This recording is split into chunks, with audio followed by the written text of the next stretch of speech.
Hello everyone, আসসালামু আলাইকুম। APM unique shop থেকে আমি মোহাম্মদ বেজারুর রহমান। সকলে কেমন আছেন? আশা করি অনেক ভালো আছেন। আমিও আপনাদের দোয়া এবং আল্লাহর অশেষ রহমতে অনেক ভালো আছি। আজকে যে বিষয় নিয়ে কথা বলবো তা হচ্ছে স্মার্টনেসের গুরুত্ব। একজন স্মার্টনেস মানুষের সঙ্গে আপনি কি প্রথম সাক্ষাতে মুগ্ধ হন না? তো চলুন বাস্তবতার সাথে মিল রেখে আপনাকে একটা গল্প শোনাই। সাদিক সাহেব একটি প্রফেশনাল ইভেন্টে অংশ নিয়েছিলেন। তার স্মার্টনেস এবং আত্মবিশ্বাস তাকে সবার থেকে আলাদা করে তুলেছিল। সেখানে অনেকেই ছিল, কিন্তু সবার নজর ছিল তার দিকে। এখানে মূলত মূল বিষয়টি হলো স্মার্ট পোশাক আপনাকে অনেক মানুষের ভিড় থেকে আলাদা করে তোলে। এটি কেবল স্টাইল নয়, বরং সাফল্যের প্রতীক।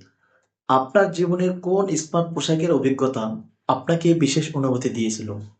কমেন্টে জানাতে ভুলবেন না কিন্তু। এরকম নিত্য নতুন ভিডিও পেতে পেজটাতে লাইক দিয়ে সাথে থাকবেন। সকলে ভালো থাকবেন, সুস্থ থাকবেন। সবাইকে ধন্যবাদ। আসসালামু আলাইকুম ওয়া রাহমাতুল্লাহি ওয়া বারাকাতুহু।